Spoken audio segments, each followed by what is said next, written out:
News channel में आप सभी का स्वागत है। मैं रेखा कश्यप मौजूद हूं आपके इलाके की घटनाओं, शासन प्रशासन तथा आम आवाम की हर छोटी बड़ी खबर के साथ। देखते रहें आम आवाम। नशे और अपराध के खिलाफ जंग का ऐलान करते हुए आज कांग्रेस ने जहां दिल्ली की 70 विधानसभा में जनसभाएं और धरने प्रदर्शन किए, तो वहीं करावल नगर विधानसभा अंतर्गत सभापुर इलाके में जनसभा के माध्यम से कांग्रेस के कद्दावर नेता डॉक्टर पीके मिश्रा ने करावल नगर वासियों को जागरूक किया। इस अवसर पर कांग्रेस के लोकसभा प्रभारी रमेश सब्बरवाल, जिलाध्यक्ष आदेश भारद्वाज, लक्ष्मण सिंह रावत, जिलाध्यक्ष बाबरपुर राजकुमार जैन, अजय सिंह नेगी, सुरेंद्र चौधरी, ब्लॉक अध्यक्ष कमल सिंह, मो शहजाद, तौकीर अहमद, ब्रह्म सिंह तोमर, राम लोटन मिश्रा, आरपी गायक तौकीर, साधना मिश्रा, सुशीला बघेल, चौ मोहित, सतीश डैधा, अशोक दुबे, आशुतोष मिश्रा, यश सिंह सहित कांग्रेस पदाधिकारियों और कार्यकर्ताओं ने गरिमा में गीत दर्ज कराए। इस अवसर पर मन के उद्गार व्यक्त करते हुए वक्ताओं ने कहा, झूठे वादे करके बेवकूफ बनाया और इन्होंने इस तरह मैं ये दूंगी, वो दूंगी, ये करूंगी, वो करूंगी, ये आपको मिलेगा, ये फायदा होगा, वो फायदा होगा। कहीं कुछ भी इन्होंने अपने वादे को पूरा नहीं किया दोस्तों, और हमारी पब्लिक को बेवकूफ बनाया दोस्तों। दिल्ली के लोगों को आम आदमी पार्टी की सरकार ने लूटने का काम किया और आज जब 100 सपने, रोजी ड्रीम्स, जो गुलाबी सपने बेचने का काम फिरका परस्त पार्टी भारतीय जनता पार्टी, जिसके मुखिया जो देश के प्रधानमंत्री हैं आदरणीय नरेंद्र मोदी जी ने, जो भाजपा की सरकार दिल्ली में बनाई गई है, निश्चित तौर पे वो जनता जनार्दन के आशीर्वाद से ही सरकार का चयन हुआ है। लेकिन जो वायदा किया गया था उसमें मुख्य तौर पे जो महंगाई है, जो बेरोजगारी का आलम है, पिछले 50 वर्षों में चरम पे है। और आप देख रहे हैं कि मोदी जी ने कहा था कि 2 करोड़ रोजगार प्रति वर्ष देश के युवाओं को देंगे। उसके हिसाब से आज 11 वर्ष में 22 करोड़ रोजगार मिलना चाहिए था। लेकिन जो लोग युवा हमारे देश के जो कर्णधार हैं, देश के भविष्य हैं, जिनके ऊपर देश का पूरा भार टिका हुआ है, जिससे देश का निर्माण होना है, आज वो युवा कहीं न कहीं भ्रमित हो रहे हैं। और उसका मुख्य कारण है जो हमारे दिल्ली प्रदेश के प्रदेशाध्यक्ष आदरणीय देवेंद्र यादव जी ने जो चीज परखा है कि युवा जो है वो दिशा भ्रमित हो रहे हैं। कहीं न कहीं नशे का लत उनको बिगाड़ने का काम कर रहा है। ऐसे में आज जो ये 70 के 70 विधानसभा में जो हमारा एक साथ मुहिम है आदरणीय देवेंद्र यादव जी के कुशल नेतृत्व में, वो उसी के कड़ी में आज हम हमारे विधानसभा क्षेत्र करावल नगर में नशा के खिलाफ ये कार्यक्रम है। इसके अलावा कानून की व्यवस्था जो लचर खा रही है उसके ऊपर आज एजेंडा है। उसके साथ पानी की किल्लत है, खासकर करावल नगर विधानसभा में तो पानी पीने की समस्या है, वही दूसरी तरफ बिजली की कटौती है। तो मुख्य रूप से ये 4-5 ऐसे मुद्दे हैं जो करावल नगर और पूरे दिल्ली को कहीं न कहीं प्रभावित कर रही है। तो ऐसे में आज मैं अपने नेता, जननायक नेता राहुल गांधी जी के रहमो कदम पे चलते हुए हमारे जो नेता हैं दिल्ली के प्रदेशाध्यक्ष देवेंद्र यादव जी के नेतृत्व में ये कार्यक्रम आज यहाँ रखा गया है अयोध्या धाम में। सही मायने में विकास का महत्व समझ के विकास के हित में काम करने वाली सभी वर्ग, समुदाय, जाति, धर्म, सबको एक साथ लेकर आगे बढ़कर सबको एक विकास की दृष्टि से देखने वाली पार्टी के साथ जुड़ने का मौका मिला, जिसके लिए मैं धन्यवाद करना चाहता हूं हमारे आदरणीय डॉक्टर साहब का, जिन्होंने मुझे अवसर दिया कि क्यों ना जो काम आप करना चाहते हैं वो राष्ट्रीय पार्टी कांग्रेस के साथ मिलकर करें, और हम लोग कंधे से कंधा मिलाकर अपनी इस विधानसभा के लिए, अपने इस विधानसभा के हित के लिए, यहाँ के युवाओं के लिए, यहाँ के युवतियों के लिए, यहाँ के बड़े बुजुर्गों के लिए हम लोग कुछ अच्छे कार्य करें, विकास के कार्य करें। जिस परिवार में नशे की लत लग जाती है वह परिवार वैसे ही नष्ट हो जाता है।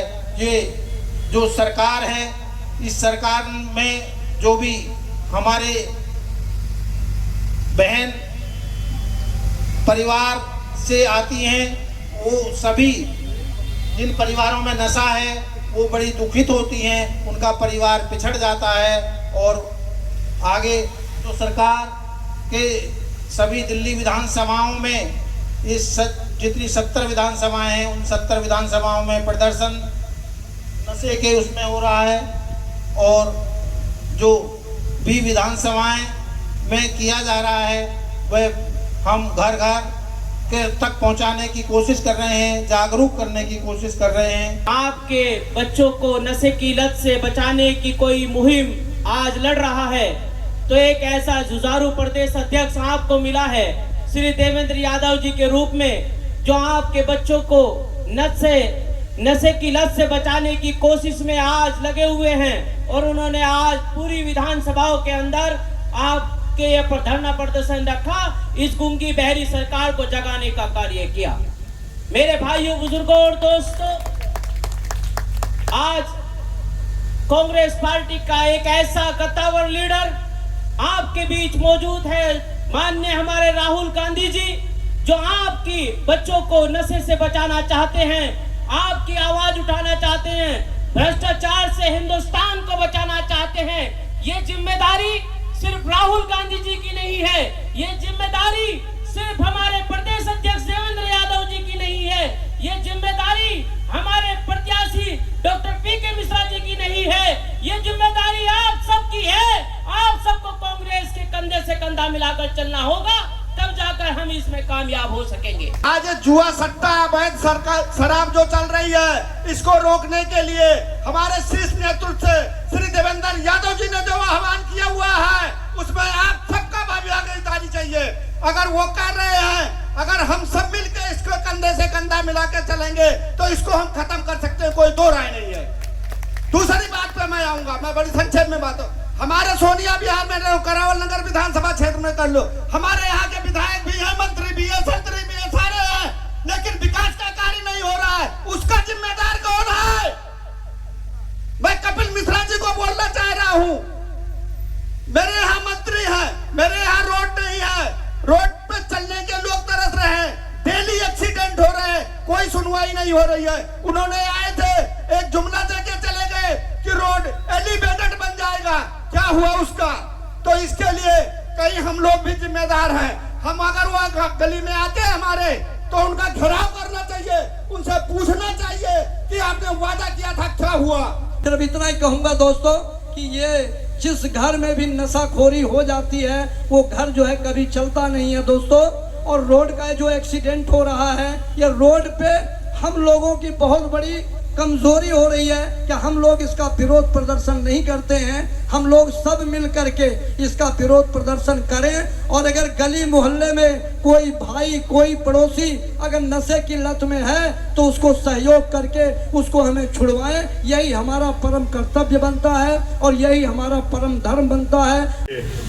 दिल्ली में बीजेपी की सरकार बनी है, हर मुद्दे के ऊपर कभी उपराज्यपाल को, कभी मुख्यमंत्री को, कभी दिल्ली के अधिकारियों को कहीं ना कहीं जगाने का काम करते रहे हैं। लेकिन सच्चाई है कि इस सरकार की कान पे कोई जूं नहीं रही। उसी कड़ी में आज सभापुर ब्लॉक कांग्रेस कमेटी के प्रांगण में यहाँ पर देवेंद्र यादव जी के निर्देश अनुसार आज दिल्ली में 70 की 70 विधानसभाओं में इसी तरह के धरने और प्रदर्शन रखे गए हैं, ताकि गूंगी और बहरी सरकार को जगाया जा सके। कोई भी सरकार आए, किसी भी पार्टी की हो, ये लोकतंत्र की खूबसूरती है कि कभी लोग किसी को चुनते हैं, कभी किसी को चुनते हैं, लेकिन ये सच्चाई है कि सिर्फ उसी को चुनते हैं जिससे एक आशा, एक उम्मीद लगती है कि शायद ये हमारा सुनहरी भविष्य होगा, हमारे बच्चों के लिए एक अच्छे समाज और सोसाइटी का निर्माण होगा। लेकिन बड़े दुख के साथ कहना पड़ता है कि आज ये सरकार दिल्ली के अंदर जो चुनाव से पहले शिक्षा की बात करती थी, चुनाव से पहले शराबबंदी और दूसरी तरह की चीजों की बात करती थी, लेकिन आज कहीं ना कहीं जब देखने को मिलता है तो इन माफियाओं के साथ खड़ी दिखती है। ये दिक्कत का विषय है। जब बात करते हैं स्कूलों की, बच्चों के लिए अच्छी शिक्षा की, तो बड़े दुख के साथ बताना पड़ता है कि दिल्ली के अंदर पिछले कुछ महीनों के अंदर अलग अलग जोन के अंदर 30 से ज्यादा स्कूल इस सरकार ने बंद किए। ये अंतर है। हमें चाहिए अच्छे स्कूल, हमें चाहिए अपने बच्चों के लिए उज्जवल भविष्य, लेकिन जो सरकार उज्जवल भविष्य की बात करती थी आज वो स्कूलों को बंद कर रही है और शराब के ठेकों का बढ़ावा दे रही है। जगह जगह गली मोहल्ले में नशा बेचने वालों को प्रोटेक्शन मिल रहा है। ये दिल्ली है, यहाँ पे कानून व्यवस्था पूरी तरह से भारतीय जनता पार्टी के पास है। दिल्ली के 3 तरफ उत्तर प्रदेश की सीमाएं से घिरा हुआ दिल्ली, वहां भारतीय जनता पार्टी की सरकार है। एक तरफ हरियाणा का बॉर्डर है, वहां भारतीय जनता पार्टी की सरकार है। तो फिर ये नशा कहां से आता है जो हमारे बच्चों के, हमारे परिवारों को कहीं ना कहीं निगलने का काम कर रहा है? ये सवाल देवेंद्र यादव जी का इस सरकार से है। तो 15 साल में जो कांग्रेस की सरकार माननीय शीला दीक्षित ने जो दिल्ली में किया है, यहाँ 1-2 फ्लाईओवर थे, आज फ्लाईओवर गिरने का टाइम नहीं, उनको रिपेयर करने का टाइम नहीं है आज किसी के पास। दिल्ली में एक सरकार बीच में जो झूठी सरकार कहूँगा मैं था, आम आदमी की सरकार आई, उसने दिल्ली को गंद मचा दिया और उस पर रिपेयर तक नहीं हुई दिल्ली की। तो साथियों, बहुत से साथी हमारे छोड़ के चले गए, वो फिर दोबारा से पार्टी में आ रहे हैं, हम उनका तहे दिल से धन्यवाद करते हैं। आज हम नशा मुक्ति के खिलाफ आदरणीय हमारे जो दिल्ली के अध्यक्ष हैं देवेंद्र यादव जी, मैं उनकी सराहना करता हूं कि डेली कुछ ना कुछ इस सरकार के खिलाफ कुछ ना कुछ बोलते रहते हैं। तो साथियों, यहाँ पर जुआ सट्टा, शराब का धंधा ऐसे ही पंजाब में हुआ था। तो साथियों, दिल्ली को बर्बाद करने के लिए सरकार है, झूठ बोलने की। कुछ दिन पहले आपको देखा होगा, भाई हम जमुना में स्टीमर चलाएंगे, सुना था आपने भी। 2-4 दिन ये मंत्री जो बने हैं ये भी घूम रहे थे। स्टीमर की जरूरत नहीं है हमें तो यहाँ रोड बना दो, जो रिपेयर रोड बने हुए हैं उनकी रिपेयर कर दो। दिल्ली में आज जो नशाखोरी का अड्डा बन चुका है, हम इसको किस तरीके से सब मिलकर इसको काम को खत्म करने का प्रयास करें। आज देखिए, जब दिल्ली में अभी 736 करोड़ रुपए का 1.5 महीने में ये ड्रग्स आई कैसे? दिल्ली में अभी आपको पेपर की कटिंग से पता लगता है कि ट्रक पकड़ा गया और ट्रक ने एंट्री कर दी। वो जो ट्रक जो पूरी दिल्ली के अंदर वितरित करते हैं, उसके अंदर थैलियां होती हैं। वो जुआ सट्टा तो अलग बात है, उसमें अजीब तरीके के नशाखोरी का सामान आता है। तो सामान आता है, इसमें चरस, गांजा, सुल्फा, तरह तरह के जो आज वो हैं, वो क्या है कि हमारे समाज को खत्म करने का काम कर रहे हैं। अब हम ये पूछना चाहते हैं सरकार से कि ये नशे के जो सौदागर हैं, ये सामान कहाँ से लाते हैं और दिल्ली में एंट्री कैसे होता है? आप उन चीजों पे तो ईडी की छापेमारी चल रही है, सीबीआई की इंक्वायरी चल रही है, ये एजेंसियां आज कहाँ हैं? इन एजेंसियों को इस पे ध्यान देना पड़ेगा। पिछले लगभग 15 सालों में दिल्ली में 5 गुना नशे का व्यापार बढ़ा है और अपराध बढ़ा है। ये सरकारी आंकड़े हैं, ये सरकारी आंकड़े हैं।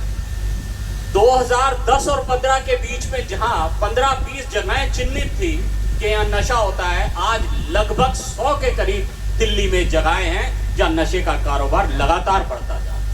ये चिंता का विषय है, क्योंकि नशे एक तो देश में वैसे ही बदहाली है, बेरोजगारी है, महंगाई है, और उसके बाद जिस हिसाब से नशे का व्यापार ये फूल रहा है और इसके साथ साथ अपराध बढ़ता जा रहा है, ये समाज के लिए बहुत ही निंदनीय है। कांग्रेस की 1983 में जब हमारे हाथ आई, तो दिल्ली कांग्रेस की सरकार ने भगत जी के नेतृत्व में, राजी जी के नेतृत्व में, इंदिरा जी के नेतृत्व में, और दिल्ली के चीफ मिनिस्टर थे जगप्रवेश चंद्रा, सारी शराब का बेचने का काम उन्होंने अपने हाथ में लिया। आज दिल्ली में सारी सरकारी दुकानें हैं। इसके पीछे एक सोच, जब मैं दिल्ली टूरिज्म का चेयरमैन बना तब मेरे नीचे 500 दुकानें आई, तो मैंने देखा कि क्यों आई, ये टूरिज्म का काम तो नहीं है शराब बेचने का। हर शराब की बोतल से 12 रुपए एस्क्रो अकाउंट में गए, और शीला जी के नेतृत्व में, कांग्रेस के नेतृत्व में, ये तमाम फ्लाईओवर कि शराब के पैसे से जो बचाए कांग्रेस ने और बनाकर इन काफिलों को दिए, जिससे दिल्ली की जनता आगे बढ़ी। और उसके बाद एक सोच आती है अरविंद केजरीवाल की, एक बोतल एक फ्री। और अब ये महारानी रेखा गुप्ता नई पॉलिसी बनाने जा रही है और प्राइवेटाइजेशन करने जा रही है, सेम उसी पॉलिसी पे जो केजरीवाल लेके चल रहा था। ये अंदर खाने एक ही सोच के लोग हैं, ये महात्मा गांधी की सोच के लोग नहीं है, ये कांग्रेस की सोच के लोग नहीं है, ये देश के प्रति प्रेम रखने की सोच में नहीं है। अगर हमने शराब बिकवाई तो हमने आपके साथ आपके जीवन को भी आगे बढ़ाने का काम किया, और सरकार ने प्राइवेटाइजेशन नहीं किया जिससे कि 2 नंबर की शराब, अवैध शराब ना बिक पाए। आज एक घर छोड़ के दूसरा घर इस नशे की लत से परेशान है, जिसका साथ देती है सरकारें जो आज हमारे केंद्र में है, सब में है, चल रही है। और हमारे नेगी जी ने एक बात कही थी जिसका मैं समर्थन करता हूँ कि हमारी विधानसभा में कोई ठेका नहीं है। वो ना होने के बाद भी हर दूसरी गली दूसरा घर फिर भी बर्बाद है और कहीं ना कहीं वो बेचे जा रहे हैं किसी कारणवश।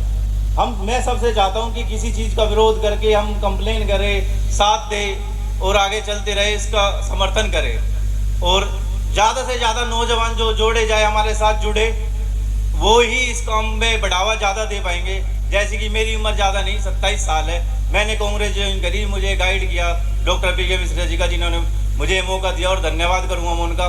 मुझे समझाया, मुझे हर चीज़ें समझाते हैं कि ये ऐसे ना करके ऐसे की जाएगी तो ज़्यादा अच्छी होगी।